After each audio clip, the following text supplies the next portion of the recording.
नमस्कार दोस्तों, आपका स्वागत है मेरे YouTube चैनल लाइफ और रिलीजन में।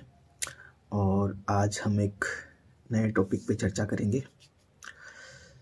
दरअसल ये टॉपिक एक विवाद से जुड़ा हुआ है ना। एक बहुत मशहूर फेमस यूट्यूबर हैं रणवीर अलाहाबादिया। बियर बाइसेप्स नाम से इनका यूट्यूब चैनल है। अच्छा चैनल है, बहुत बढ़िया अच्छा चैनल है। बहुत ही अच्छा कंटेंट ये बनाते हैं, बहुत इंटेलेक्चुअल, स्पिरिचुअल, साइंटिफिक और रिलीजन, स्पिरिचुअलिटी, ग्लोबल पॉलिटिक्स, जियो पॉलिटिक्स, फाइनेंस और हर अलग अलग फील्ड से रिलेटेड वीडियो डालते हैं। लेकिन इनके जो गेस्ट आते हैं वो बहुत इंटेलेक्चुअल, बहुत अच्छे पढ़े लिखे और उनसे सवाल जवाब भी अच्छे होते हैं। आपको अच्छा कुछ सीखने को मिलता है। बट अनफॉर्चुनेटली एक बहुत ही बड़े विवाद में रणवीर अलाहाबादिया फंस चुके हैं, है ना। अब यहाँ मैं अपने YouTube चैनल पर इस विवाद की चर्चा इसलिए कर रहा हूँ क्योंकि इस विवाद की मैं जड़ बताना चाहता हूँ आपको कि ये किस वजह से विवाद हुआ। जो इस वीडियो की जो हेडिंग है ना कि बुरी संगत आपको बहुत बुरा फंसा सकती है। अगर आप कितने भी अच्छे आदमी हैं, कितने भी अच्छे व्यक्ति हैं, पर आपने अगर एक क्षण भर के भी लिए अगर आपने गलत आदमी की संगति कर ली तो उसका क्या असर हो सकता है, आप ये रणवीर अलाहाबादिया के इस विवाद से देख सकते हैं। विवाद इतना ज़्यादा बढ़ गया है कि अब उनके लिए कितनी मुसीबत खड़ी करेगा ये तो आने वाला वक्त ही बताएगा। वैसे वो इस विवाद को अगर छोड़ दें अपन एक थोड़ी देर के लिए, तो रणवीर अलाहाबादिया बहुत अच्छे आदमी हैं। उनके इंटरव्यू देख के, उनके जो कंटेंट देख के और जिस तरह का वो कंटेंट प्रोवाइड करते हैं अपनी ऑडियंस को, तो काफ़ी अच्छे व्यक्ति हैं, काफ़ी अच्छा कंटेंट प्रोवाइड कराते हैं उनके आप अगर वीडियो देखोगे, वो उनकी पॉडकास्ट जो है वो आपको देख के भी लगेगा कि हाँ, इनकी जो मेहनत है वो लोगों के बेनिफिट्स के लिए है, फ़ायदे के लिए है। इसी वजह से मोदी जी ने इनको अवार्ड भी दिया था। पॉजिटिविटी, वो जो चेंजेस जो ला रहे हैं, अच्छा है। तो वो क्या गड़बड़ हो गई जिसकी वजह से एक बहुत अच्छे व्यक्ति के जीवन में इतना बुरा दौर शुरू हो चुका है या इतनी बड़ी मुसीबत में फंस चुके हैं। यह है सिर्फ और सिर्फ बुरी संगति। अगर आपने अपनी संगति, जैसे हमारे बड़े बुजुर्ग हमसे कहते हैं ना कि आप अच्छे लोगों का संग करिए। अध्यात्म में तो कहते हैं सत्संग मतलब अच्छा, जो सत्य की राह पर चलता है, जो सत्य की बात करता है, जो सत्य का शोधन करता है, उसकी संगति करना है तो सत्संग है। सत्संग का मतलब खाली भजन सुनना नहीं होता। सत्संग का मतलब है जहाँ कहीं भी सत्य की चर्चा हो रही हो, सत्य का डिस्कशन हो रहा हो, उसी को सत्संग कहते हैं। सत्य मतलब अच्छा, सत्य ही शिव है, शिव ही सुंदर है। तो उसके साथ रहना, उसके साथ उठना बैठना, वो सब कुछ करना, वो सत्संग है। अच्छी किताबें पढ़ना, अच्छे लोगों के साथ रहना, सब सत्संग में आता है। तो आपने अगर अपनी संगति अगर थोड़ी सी देर के लिए बुरी अगर कर ली तो उसका क्या नुकसान हो सकता है, ये घटना उसका जीता जागता उदाहरण है। रणवीर अलाहाबादिया वो जो प्रोग्राम है, जिस प्रोग्राम में जाने की वजह से ये सारी समस्या हुई। हालांकि उस प्रोग्राम के बारे में कोई भी सभ्य व्यक्ति मेरे हिसाब से नहीं देखता होगा उसको, तो उसमें ऐसा कुछ नहीं है। उस प्रोग्राम को देख के हो सकता है वो, जिनको पसंद आने वालों को पसंद आता होगा, ऐसी बात नहीं। जैसे होता ना, हम कह सकते हैं कि हर चीज में लोगों की रुचि होती है, अच्छी बुरी रुचि होती है सबकी अपनी अपनी। तो अब किसी को इस तरह का कचरा पसंद है तो वो जाते होंगे, वो देखते होंगे, कोई वो नहीं। तो अगर वो जो प्रोग्राम है, उसके जो होस्ट हैं, वो तो आए दिन ऐसी बातें करते हैं, तो उनके मुंह वो अगर ऐसी बातें करते हैं तो शायद हो सकता है ये जो इतना विवाद हो रहा है, ये विवाद होता ही नहीं। पर ये विवाद इतना इसलिए हो रहा है क्योंकि रणवीर अलाहाबादिया की जो छवि है, वो एक बहुत पॉजिटिव इंसान की छवि है, एक स्पिरिचुअल इंसान की छवि है और एक अच्छा कंटेंट प्रोवाइड करने वाले इंसान की छवि है, जिसकी वजह से उनको काफ़ी अवार्ड वगैरह मिले थे। तो जब ऐसा आदमी जाके इस तरह की घटिया बात वहाँ कर देता है तो फिर विवाद होना तो लाजमी है, और विवाद ये हो गया। तो बुरी संगत से हमको बचना चाहिए। अब इन्होंने जो इतने सालों में ये जो अपना इतना अच्छा जो खड़ा करा था, मेरी नज़र में तो ये अच्छे आदमी है ये।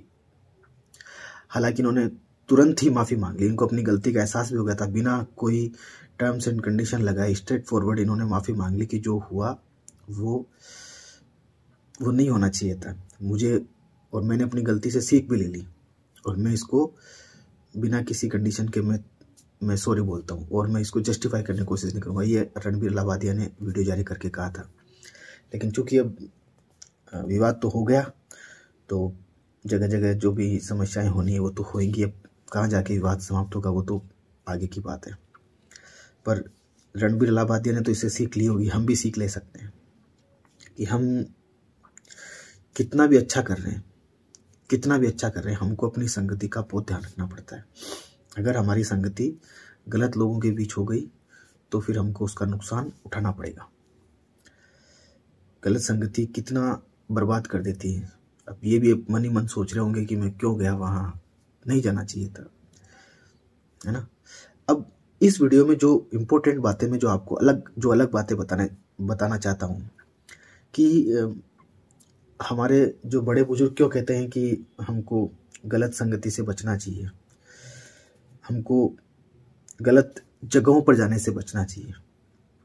पुराने बड़े बुजुर्गों के मुंह से हम अक्सर ये बातें सुनते हैं कि गलत लोगों से और गलत जगह पे नहीं जाना चाहिए। तो मैं आपको ना साइंटिफिक लॉजिक से ये समझाऊंगा कि इसके पीछे क्या कारण है। कि एक अच्छा खासा आदमी, जैसे किसी को लगता होगा मैं तो एकदम अच्छा हूं, मेरे तो कोई फर्क नहीं पड़ता, मैं तो कहीं जाऊं मैं तो नहीं पड़ेगा। इससे पहले आपने ना हार्दिक पांड्या और केएल राहुल का विवाद देखा होगा कि वो एक शो में गए थे, एक बड़े प्रोड्यूसर हैं उनके शो में गए थे, और उनके मुंह से कुछ ऐसा निकल गया था जो कि नहीं निकलना चाहिए था। बाद में उसका नतीजा क्या हुआ, विवाद जो हुआ वो अलग, उनको भारतीय क्रिकेट टीम से लंबे टाइम के लिए उनको बाहर रहना पड़ा, और काफ़ी मशक्क़त के बाद में चीज़ें नॉर्मल हुई, है ना। तो मैं आपको इस वीडियो में आके बताऊंगा कि हमारे बड़े बुजुर्ग क्यों गलत जगहों पे गलत जाने के लिए और गलत लोगों के साथ संगति करने के लिए मना करते थे, उसका साइंटिफिक लॉजिक क्या है। आप एक एक बात को ध्यान से आप सुनना। दोस्तों,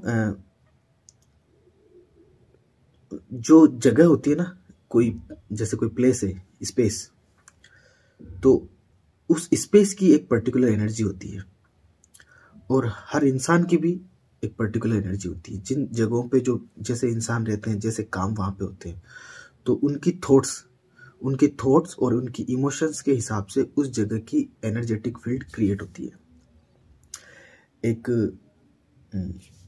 एक वेस्टर्न ऑथर है, उनकी एक बुक है the power of place, how our surroundings shape our thought, emotion and actions. ये एक बुक है।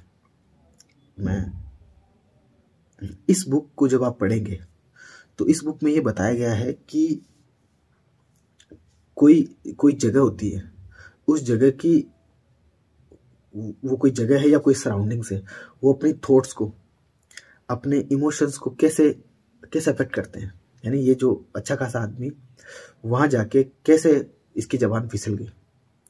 अब इनके खुद के यूट्यूब चैनल पर तो बहुत ही अच्छी पॉजिटिव बातें करते हैं और अच्छे हैं भी, लेकिन वो क्या वजह है कि इनके मुंह से ऐसी बातें निकल गई, है ना। तो इसमें बताया कि जब आप इस बुक में बहुत डिटेल में इस टॉपिक को कवर किया गया, और इसी कि जैसे जिस जगह पे जिस तरह के लोग रहते हैं और जैसे वहाँ पे काम होते हैं तो वहाँ की एनर्जी उस तरह की हो जाती है। जैसे एक मंदिर होता है तो वहाँ की एनर्जी पॉजिटिव होती है, एक जेल होती है तो वहाँ की एनर्जी नेगेटिव होती है, एक हॉस्पिटल होता है वहाँ की एनर्जी अलग तरह की होती है, एक बूचड़ खाना होता है जहाँ पे जानवरों को मारा जाता है, तो जब जानवरों को वहाँ पे ले जाते हैं ना तो वो बड़े डिस्ट्रेस में लगते हैं, बड़े ऐसे वहाँ जाते हैं, उनको ऐसे अजीब सा फील होता है, क्योंकि वहाँ की एनर्जी ऐसी कि उनको लगता है यहाँ कुछ उनके साथ गलत होगा। जहाँ पे लोगों को फांसी दी जाती है वहाँ की एनर्जी गड़बड़ होती है। तो जैसे आपको भी कई बार ऐसे फील हुआ होगा कि जैसे आप किसी स्कूल, कॉलेज या मंदिर में या किसी ऐसी जगह पे जाते हैं जहाँ आपको पॉजिटिविटी फील होती है ना? क्योंकि वहाँ पे कंटिन्यूसली पॉजिटिव वर्क जहाँ होता है, पॉजिटिव थॉट्स जहाँ रहती है, पॉजिटिव एनवायरनमेंट जहाँ होता है, तो वहाँ का वो जो एटमॉस्फेयर होता है वो पॉजिटिव हो जाता है। ऐसा ऐसा इसलिए होता है कि अब आज के टाइम में ये साइंटिफिकली प्रूवन है कि जो थॉट्स होती हैं, वो थॉट्स भी एक तरह की एनर्जी होती है। जैसे जो डॉक्टर हैं, जो ईजी एक जांच होती है, डॉक्टर्स जो करते हैं मिर्गी या ब्रेन की जांच के लिए, एक इलेक्ट्रोएन्सेफेलोग्राम उसको बोलते हैं। तो उसमें इलेक्ट्रोड लगाते हैं यहाँ पे सर पे, और फिर उससे जो ब्रेन में जो न्यूरो इलेक्ट्रिकल एक्टिविटी हो रही है उसको वो करते हैं, उसकी मैपिंग करते हैं। जैसे ईसीजी की इलेक्ट्रोकार्डियोग्राम की तरह इलेक्ट्रोएन्सेफेलोग्राम होता है। तो कहने का मतलब है कि जो थॉट्स है वो एनर्जी है ना? तो जो हम सोचते हैं वो एनर्जी क्या करती है, वो एटमॉस्फेयर में एनर्जी घूमती रहती है। अब जहाँ पर बहुत सारे लोग एक ही तरह की सोच है, जैसे पॉजिटिव सोच है, तो ये जो एनर्जी के जो एनर्जी के जो बबल्स हैं, ये इकट्ठे होकर क्लाउड्स बन जाते हैं, जिनको बोलते हैं आइडियोस्फीयर। जैसे बादल होते हैं ना, क्लाउड्स, वैसे ही थॉट्स के क्लाउड होते हैं, है ना? उस पर्टिकुलर एक जगह बन जाते हैं वो। तो जहाँ पर ये पॉजिटिव अगर आइडियोस्फीयर है, यानी जहाँ आपका पॉजिटिव अगर माहौल है, तो वहाँ पर हम जाएंगे ना तो हमको पॉजिटिविटी मिलती है। इसीलिए तो ना लोग मंदिरों में या कुछ ऐसी स्पेशल जगह जाते हैं कि मैं जब वहाँ जाके बैठूंगा तो मेरे को वहाँ पॉजिटिविटी फील होगी। हमारे तीर्थों के पीछे, मंदिरों के पीछे ये कंसेप्ट काम करता है, क्योंकि वहाँ पे कंटिन्यूसली एक पर्टिकुलर मंत्रों का वहाँ पे जाप होता है ना, तो पर्टिकुलर एनर्जी फील्ड वहाँ पे क्रिएट हो जाते हैं।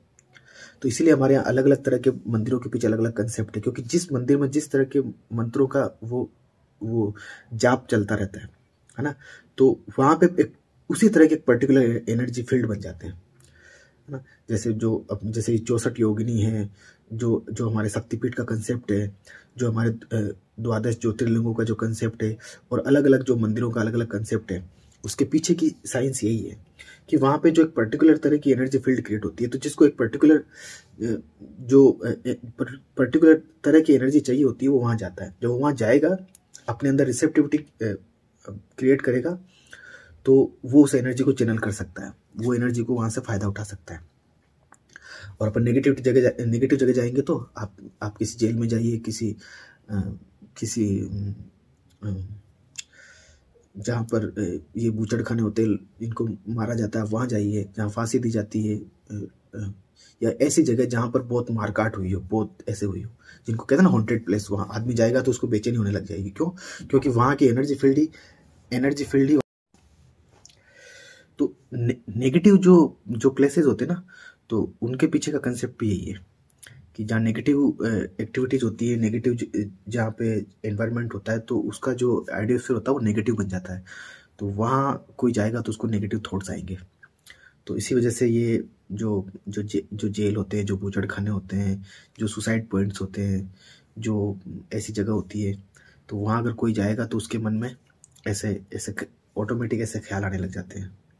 जैसे मैंने एक बार एक जगह पढ़ा था कि एक पर्टिकुलर एक सुसाइड पॉइंट था, तो वहाँ पर अगर कोई जाता है और वहाँ खड़ा रहे कुछ देर, तो वो ऊंचाई पे था, तो वहाँ पे खड़ा रहते ही उसके मन में ऐसे आता है कि मैं यहाँ से मैं नीचे कूद जाऊँ, और उसको जैसे जान देने का मन करता है।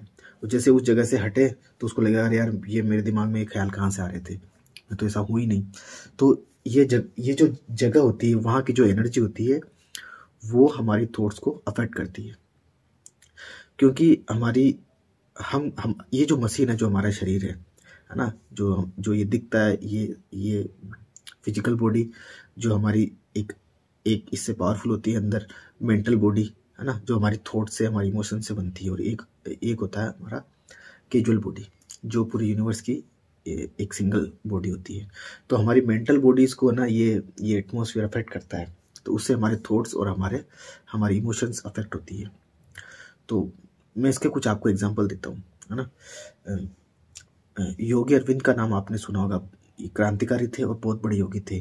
पौंडीचेरी में औरोबिंदो इनका जो वो आश्रम है, डिवाइन लाइफ इनकी बुक है, वो बहुत ज़बरदस्त बुक है। और इनको ये बहुत बड़े योगियों में इनका नाम आता है ना।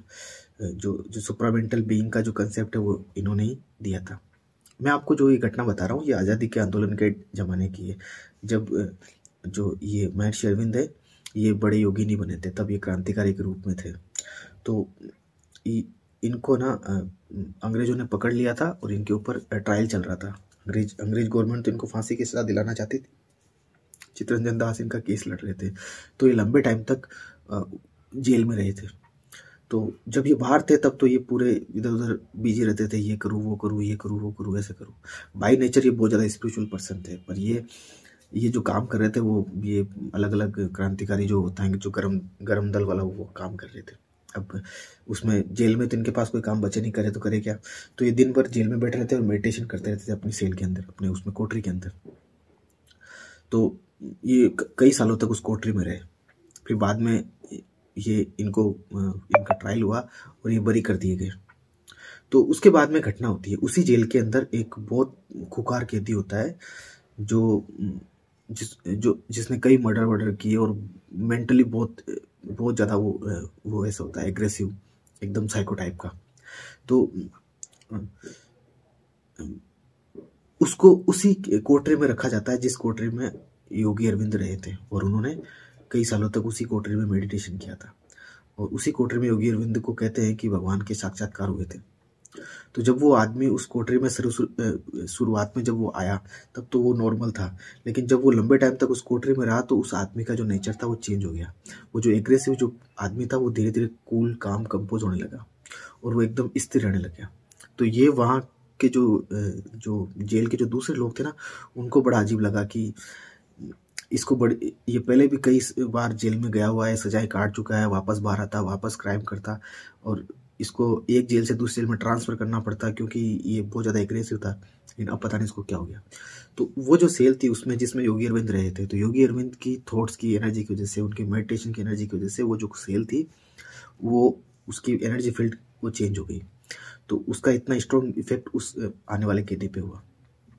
ऐसा एक एग्जाम्पल अपन ना महाभारत के ज़माने का देखते हैं कि जब श्री कृष्ण भगवान ने बहुत कोशिश कर ली कि युद्ध ना हो, लेकिन बाद में ये दुर्योधन नहीं माना कि युद्ध तो होगा ही होगा। तो कृष्ण भगवान ने, ऐसा कहा जाता है कि अब जगह का चुनाव करना था कि युद्ध कहाँ हो, तो उन्होंने अपने कुछ दूतों को भेजा और कहा कि ऐसी जगह का पता लगाओ जहाँ पर भाइयों ने भाइयों को मारा हो, क्योंकि जब ये युद्ध होगा तो कौरव और जो पांडव थे वापस में भाई तो थे। तो उस जगह की एनर्जी ऐसी होनी चाहिए जहाँ पे ऑटोमेटिकली मतलब उसमें वो वैसे ख्याल आए। तो बाद में वो कुरुक्षेत्र की जगह वो ढूंढी गई, पता लगा कि यहाँ पे खूब भाई भाई लड़े थे और आपस में मरकट गए थे। तो ये भी एक उदाहरण आता है। अब आपके मन में प्रश्न आ रहा होगा कि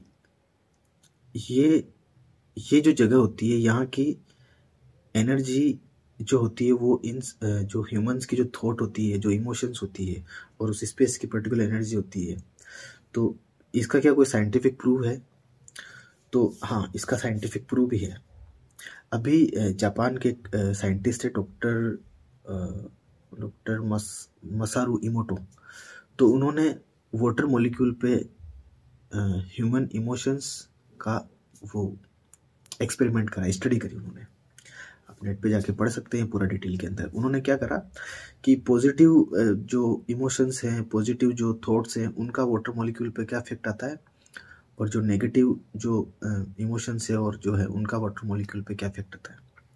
तो उन्होंने जैसे पानी के ग्लास रख दिए और फिर अलग अलग एनवायरनमेंट में, अलग अलग जगहों पे, अलग अलग प्लेसेस पे, अलग अलग तरह की इमोशंस में उन मॉलिक्यूल्स की पहले उनके जो क्रिस्टल की जो फॉर्मेशन होती है वो पहले पता लगाई, और फिर उस पर्टिकुलर एनर्जी फील्ड में जाने के बाद, उस थॉट्स और इमोशंस के एक्सपोजर के बाद में उनके क्रिस्टल में क्या फॉर्मेशन हुई वो उन्होंने पता लगाया। तो उन्होंने उनका कंक्लूजन उन्होंने करा कि जहाँ पॉजिटिविटी थी वहाँ पे जो क्रिस्टल फॉर्मेशन थे वो बड़े सिंक्रोनाइज्ड, बड़े ऐसे वो थे, एकदम एप्रोप्रिएट मतलब तरीके से ऐसे बने हुए, और जहाँ नेगेटिव इमोशंस थी वहाँ पे जो क्रिस्टल फॉर्मेशन थे वो डिस्टॉर्टेड और अलग तरह के थे। तो इससे ये तो कंफर्म हुआ कि इमोशंस का उस पे वाटर मॉलिक्यूल्स पे क्रिस्टल पे फर्क आ रहा है।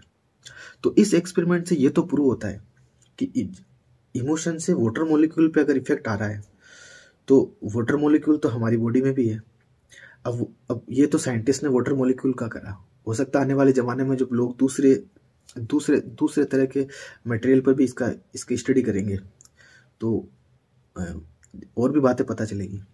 कहने का मतलब इतना ही है कि ये जो इमोशंस है, जो थॉट्स हैं, इवन स्पिरिचुअलिटी में तो यहाँ तक कहा जाता है कि आपके थॉट्स और आपके इमोशंस ही इस पूरे यूनिवर्स की वो जो है वो बिल्डिंग ब्लॉक्स है। क्योंकि जो पहले इमोशन में आया, जो चीज़ थॉट्स में आई, फिर वही चीज़ बाद में एक्शन में आती है और वही चीज़ धीरे होती है। तो अब ये सब बातें बताने के बाद आपको समझ में आ गया होगा कि कैसे जो इमोशंस होती हैं और जो थॉट्स होते हैं वो किसी पर्टिकुलर एटमॉस्फेयर और पर्टिकुलर प्लेसेस में किस तरह से वो अफेक्टेड होती हैं। तो इन रणवीर अलाहाबादिया भाई साहब के साथ भी ये हुआ। इन्होंने कुछ इनके पॉडकास्ट पे तो अच्छे लोग आते हैं, सब पॉजिटिविटी फैलाने वाले, नॉलेज वाले, हाईली स्पिरिचुअल लोग, है ना, बहुत अच्छे। अब ये कुछ ऐसे लोगों के यहाँ चले गए, है ना, जो संगति इनकी पर्सनैलिटी को सूट नहीं करती, है ना, जहाँ पे गाली गलौज हो रहा है, उटपटांग बातें हो रही है, बिना सिर पैर की बातें हो रही है, पूरा प्योर जो है अश्लील कंटेंट जहाँ पे है। अब जब वहाँ जाके ये बैठे तो उसी एनवायरनमेंट के अंदर इनकी थॉट्स भी वो हो गई। अब वहाँ से बाहर निकलते इनको भी रियलाइज हो गया, तभी तो अपोलॉजी मांगी बिना किसी शर्त के, बिना किसी के, और ये स्वीकार भी कर लिया कि मैंने क्या सीखा वहाँ से, मैं एक्सेप्ट करता हूँ। तो वहीं जाके ऐसा क्या हुआ, वहाँ गए उस एनवायरनमेंट, वो वहाँ का जो एनवायरनमेंट था तो जो था पूरा जो दिमाग को एकदम कूड़ा कचरा करने वाला, तो इनका भी अच्छा खासा दिमाग था, वो कूड़ा कचरा हो गया। कूड़ा कचरा होके इनको ये आप शर्मिंदा भी होना पड़ रहा है और जो मुसीबत झेल रहे हैं वो तो अलग। तभी हमारे बड़े बुजुर्ग हमको ये कहते हैं कि हमको इस बात का ध्यान रखना चाहिए, है ना। आप कितने भी अच्छे आदमी हो, अगर आपकी संगति एक क्षण के लिए भी अगर खराब है ना, तो आपका जो जीवन है, जो आपकी मेहनत है, वो आपकी बहुत जो मेहनत है वो बर्बाद हो। अब जैसे इन्होंने जो रेपुटेशन जो हासिल करी, अब उस पर जो डैमेज हुआ है उसको रिकवर करने में इनको कितना टाइम लगेगा तो आने वाला वक्त बताएगा। तो हम सब लोगों को ये बहुत बड़ी सीख मिलती है कि हमें हमारी संगति का बहुत ध्यान रखना चाहिए। हमारी संगति बिल्कुल अच्छी होनी चाहिए। और अध्यात्म हमको यही सिखाता है कि आप हर व्यक्ति को सत्संगति करनी चाहिए। और सत्संगति नहीं मिल रही है तो स्वाध्याय करें, अच्छी किताबों को पढ़ें, ये सब करें। तो ठीक है, ये सब बातें आज आपके साथ करनी थी। इस विवाद से जो जुड़ी हुई है, इनसे हमें यही सीख मिलती है। तो ठीक है, मुझे दीजिए इजाज़त। ओम शांति।